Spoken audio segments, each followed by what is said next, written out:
Hello అందరికీ. నాటి నేస్తాలు, మన చిన్ననాటి జ్ఞాపకాలు, మాటల్లో మమకారం, కథల్లో మనసు, కుటుంబ కథలకు స్వాగతం, సుస్వాగతం. ముందుగా నా కథలు మీకు నచ్చినట్లయితే లైక్ చేసి సబ్స్క్రైబ్ చేసుకోవటం మర్చిపోకండి. ఈరోజు ఒక చక్కటి కథతో మీ ముందుకు వచ్చానండి. మరి మీరు వినడానికి సిద్ధంగా ఉన్నారా? రోజు రోజుకి మరుగున పడిపోతున్న మన వివాహ బంధాలు, నువ్వా నేను అంటూ విడిపోతున్న భార్యాభర్తలు, ఇదేనండి ఈరోజు మన కథ. కథ పేరు రాజీ. ఈ కథ రాసిన వారు రోహిణి భైరవ జోషులు. ఇక కథలోకి వెళ్ళిపోదామండి. ఆ రోజు ఆదివారం మధ్యాహ్నం భోజనాలు చేసి కాస్త కునుకు తీస్తున్నారు ప్రసాదరావు, సుమిత్రలు. డోర్ బెల్ మోగిన శబ్దానికి ఉలిక్కిపడి లేచారు ఇద్దరు. భుజంగరావు, ఆయన శ్రీమతి సౌజన్య లోపలికి వచ్చారు. మా అమ్మాయి పెళ్లి కుదిరింది, ఈ ఆదివారమే నిశ్చితార్థం. ఆ వచ్చే నెలలో పెళ్ళి, తప్పకుండా రావాలి పిలిచారు భుజంగరావు. భుజంగరావు, ప్రసాదరావు డిగ్రీలో క్లాస్మేట్స్. ఇద్దరి ఉద్యోగాలు ఇదే ఊరిలో ఉండటంతో అప్పుడప్పుడు కలుసుకునేవాళ్ళు. భుజంగరావుకి ఒక్కతే కూతురు, ఏదో సాఫ్ట్వేర్ ఉద్యోగం చేస్తుందని చెప్పారు. ఇప్పుడు ఆ అమ్మాయిదే పెళ్ళి.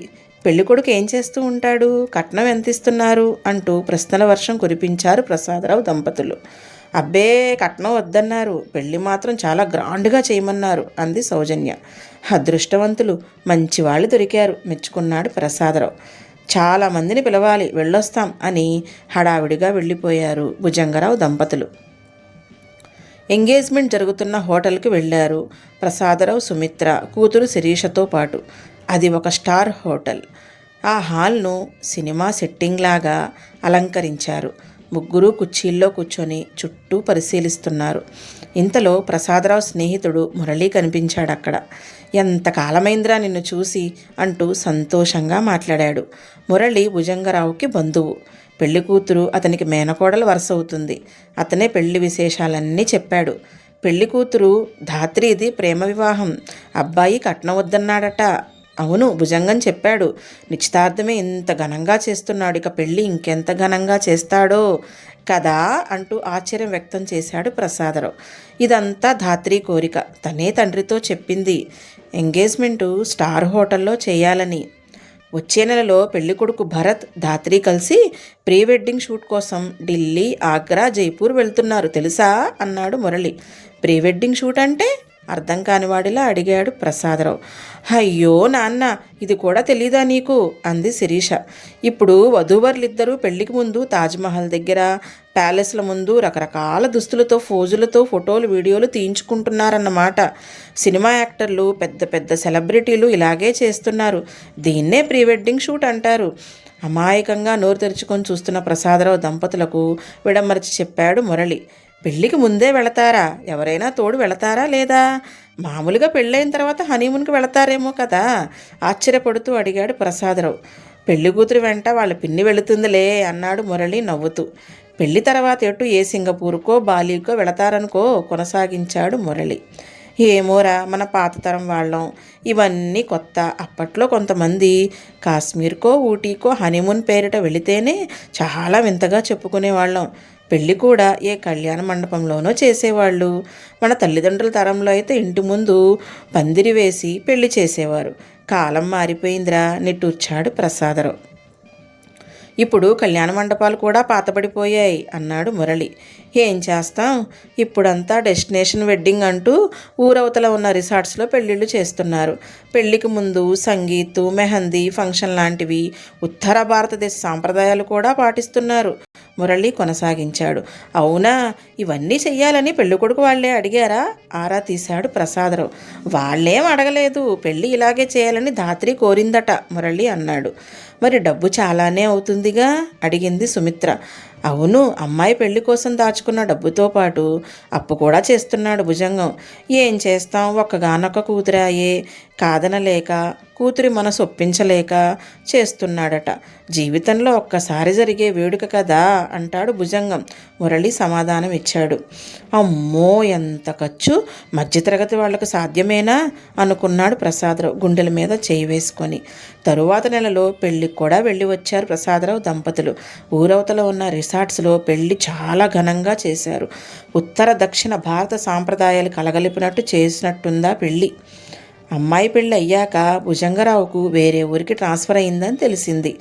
అతనిని మళ్ళీ కలిసే అవకాశం రాలేదు ప్రసాదరావుకు. 1-2 సార్లు ఫోన్ చేసినా భుజంగరావు ఫోన్ స్విచ్ ఆఫ్ అని వచ్చింది. శిరీష చదువు కూడా అయిపోయి తను ఒక మంచి సాఫ్ట్వేర్ కంపెనీలో చేరింది.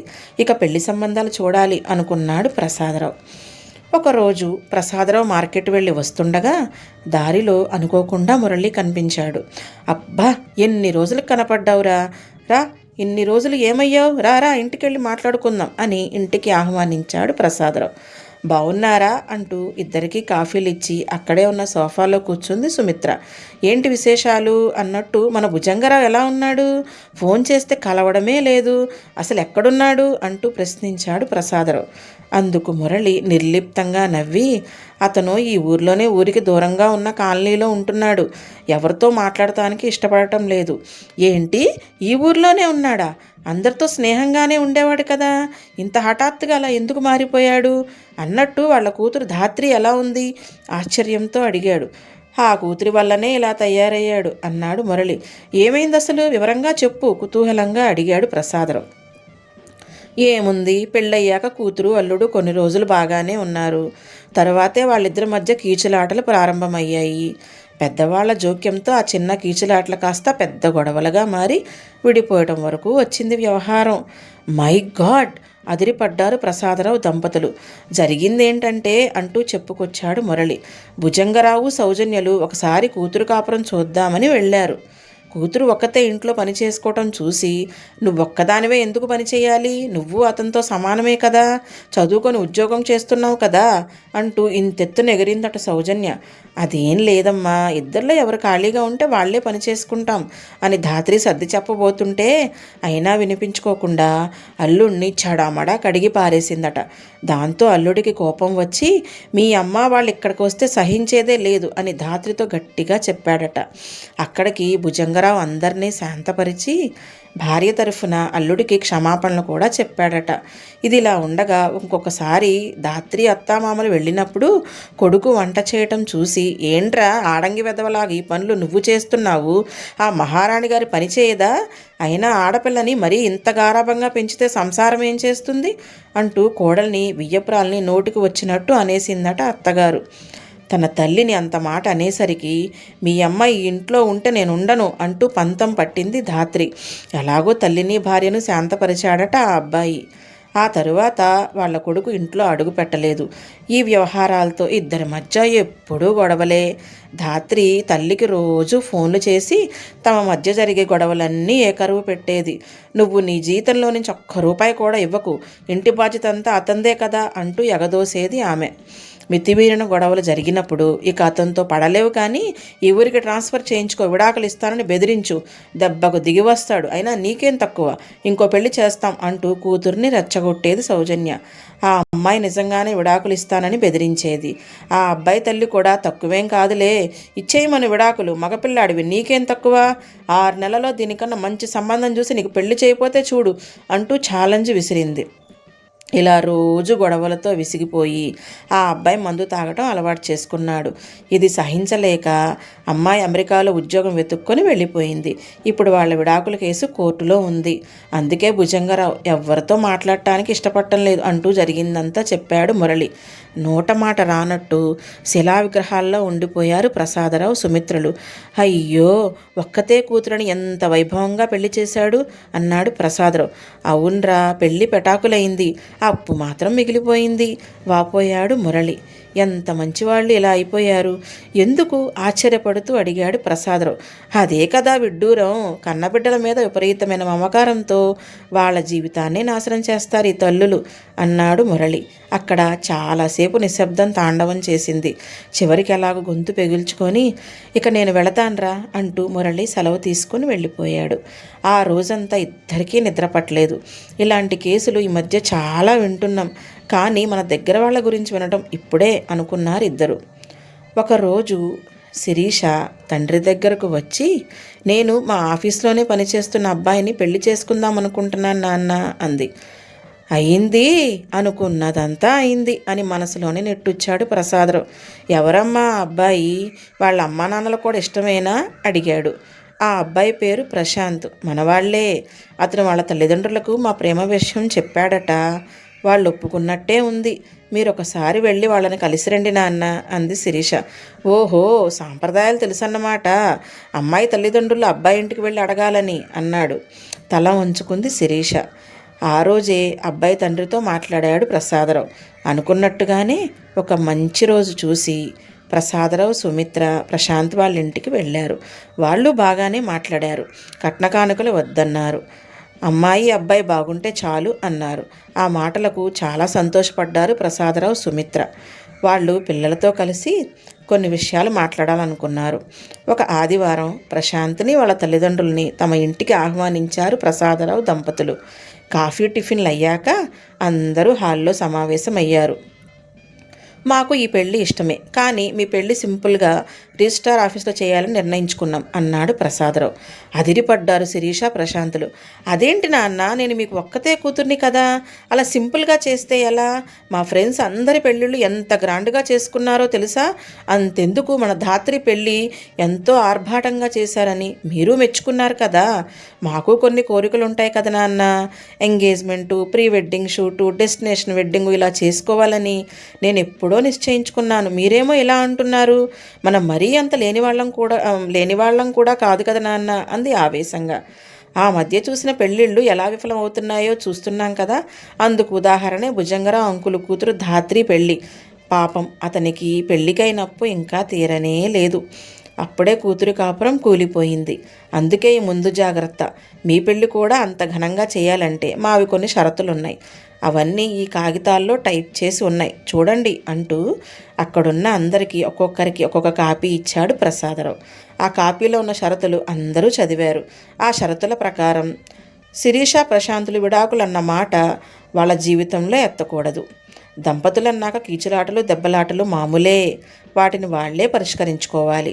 ఇటువైపు పెద్దలు కానీ అటువైపు పెద్దలు కానీ జోక్యం చేసుకోకూడదు. పాత తప్పులను పదే పదే గుర్తు చేస్తూ దెప్పి పొడవకూడదు. ఇద్దరిలోనూ లోపాలుంటాయి, కానీ ఒకరితో ఒకరు రాజీ పడుతూ బతకాలి. దీనికి కావాల్సింది అవతల మనిషిమైన ప్రేమ. ప్రేమ ఉంటే ఆ మనిషిని తప్పకుండా క్షమించేస్తారు. ఈ షరతులకు ఒప్పుకొని మీరిద్దరూ ఈ కాగితాలపైన సంతకం చేయాలి. అలా సంతకం చేశాక ఈ షరతులను ఉల్లంఘించే ప్రమాదం లేకపోలేదు. అందుకని మీరిద్దరూ నా దగ్గర అప్పు తీసుకున్నట్టుగా ఈ పత్రం పైన సంతకం చేయాలి. నేను మీ పెళ్ళికి ఎంత ఖర్చు పెడతానో అంత డబ్బుకు అప్పుపత్రం అన్నమాట. మీరు కలిసున్నంత కాలం నాకు అప్పు తీర్చాల్సిన పని లేదు. మీరు ఎప్పుడైతే విడిపోతారో అప్పుడు నాకు ఈ డబ్బులు వడ్డీతో సహా కట్టాలన్నమాట. నేను ఒక్కదాన్నే కూతుర్ని కదా, ఈ డబ్బంతా నాదే అంటావేమో. అదేం వీల్లేదు. మీరు కలిసి ఉంటే ఆ డబ్బు మీది, లేని పక్షంలో అనాథ శరణాలయానికి చెందుతుంది. ఇప్పుడు చెప్పిన విషయాలే ఈ కాగితంలో ఉన్నాయి. దీనికి ఒప్పుకుంటేనే మీ పెళ్ళి ఘనంగా చేస్తాను. ఏమంటారు? వివరంగా చెప్పి ఆగాడు ప్రసాదరావు. అది విని ఇంతెత్తున ఎగిరింది శిరీష. మేము అందరిలాగే చేస్తామనుకుంటున్నావా నాన్న? కళ్ళల్లో నీళ్లు తిరుగుతున్నాయి ఆ అమ్మాయికి. లేదమ్మా, మీ మధ్య ఇప్పుడున్నంత ప్రేమ పెళ్ళి అయ్యాక ఉండకపోవచ్చు. అప్పట్లో మాకు ఇలాంటి షరతులు ఏమీ ఉండేవి కాదు, కానీ అవి పెళ్లి మంత్రాలలో ఉండేవి.